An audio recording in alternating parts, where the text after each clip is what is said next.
Hi guys, in this video I'll let you know the difference between Cash App personal versus business. Now Cash App offers two different personal and business account with a distinct purpose and feature as well. Now the key difference is that a personal account are for individual transaction while business account are for commercial transactions.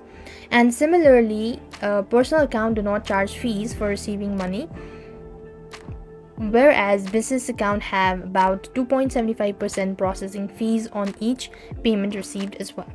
Now business account are required to report their income to the IRS while personal account did not. And the other thing is that personal account have a lower transaction limit while business account have no limit once verified.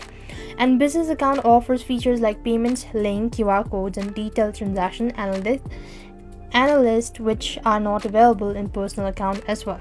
Similarly, in a sense, for sending money to your friends, splitting bills, and managing personal finances, is you could use a personal account, and for accepting payment for customer, managing business finances, and selling goods or services will require a business account.